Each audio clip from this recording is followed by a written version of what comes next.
This is Victoria Sullivan from Sullivan Sundries. I just want to show you how much, this is one of my shea butter soaps, and I just want to show you how much shea butter that I use. All that is shea butter to make a nice creamy soap. I'm double batching today.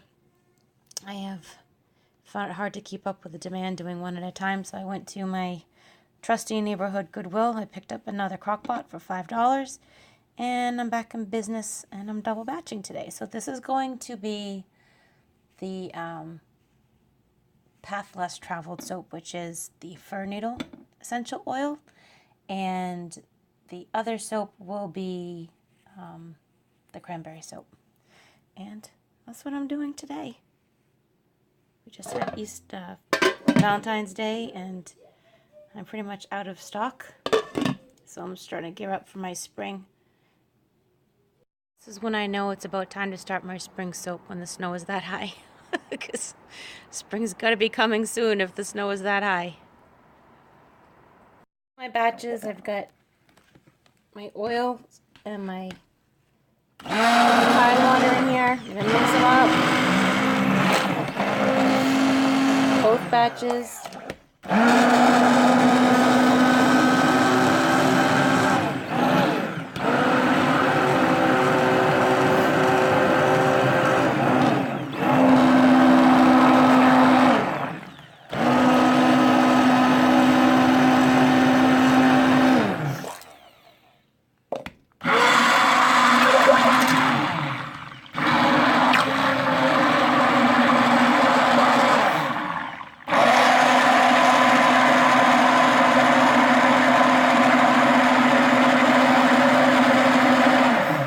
You can see that same recipe, but this one's thickened up more because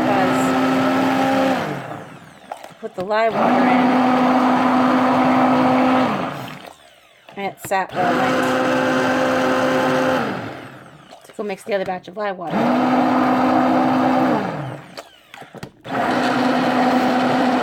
If I continue to do it this way, I'm going to, sorry about the cord, I'm going to have to mix my lye water, because it's the same recipe, ahead of time,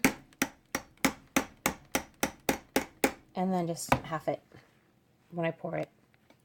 Just that I hate to handle lye water more than I have to.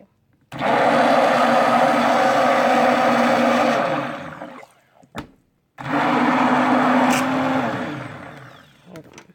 I can't get my tripod to work with me today, so I need to get a handy dandy one that just fits my phone just right.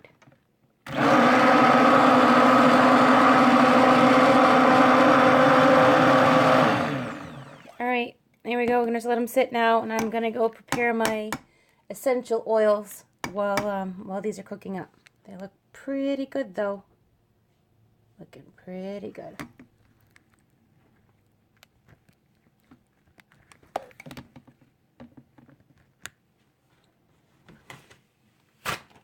One's in that applesauce-y kind of stage. Mashed potatoes, applesauce, whatever you want to call it.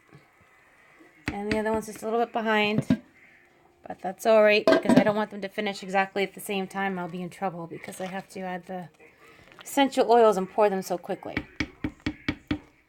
So, just cover it and leave it. I had to stir it because it got a little boiled over. So I had to stir it down. As you can see by the cover, we got a little boiled down. Now this one's in the mashed potato phase. This one you can see is boiling up. It's getting translucent. It will certainly be done first. And hopefully I timed it just right, so I have enough time in between to do what I need to do. And I just turned off the crock pot to let it start to cool so I can add the essential oils and get it out of the pan. This one still needs a couple more minutes, so I'm doing all right. The essential oils are in, it's poured, it's sitting, it's ready to go. And now I'm going to tend to the other one.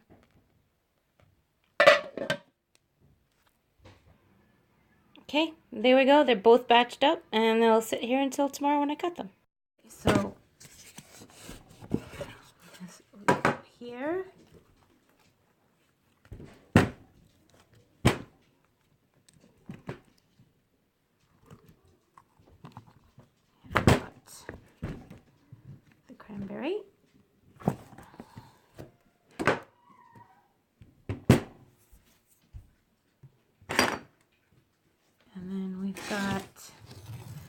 Path Less Traveled, which is that's the pine smelling one.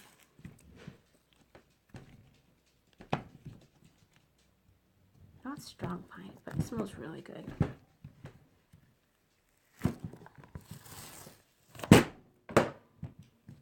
Okay, so those are the two that we have. And then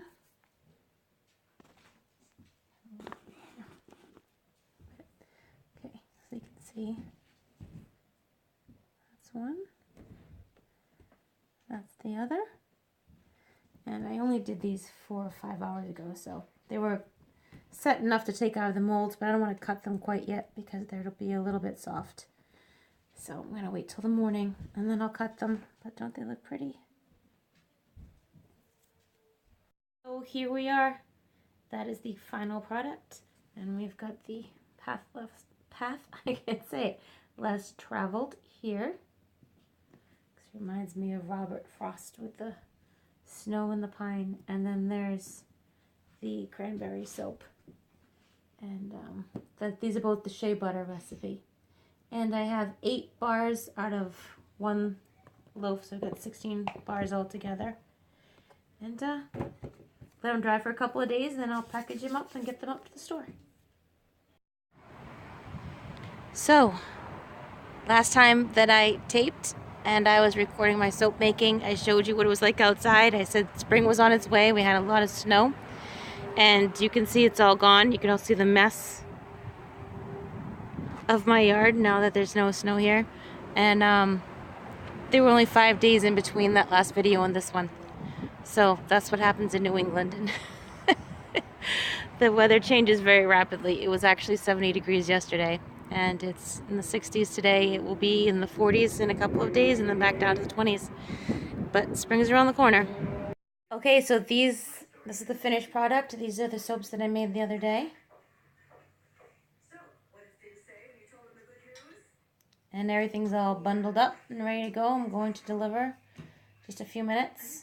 I also have some lip balm that's already made and packaged up, and we're good to go. These are my spring colors and fragrances. Sandalwood and sage, fir needle, lavender, berries and cream, and this one is lemongrass and tea tree oil.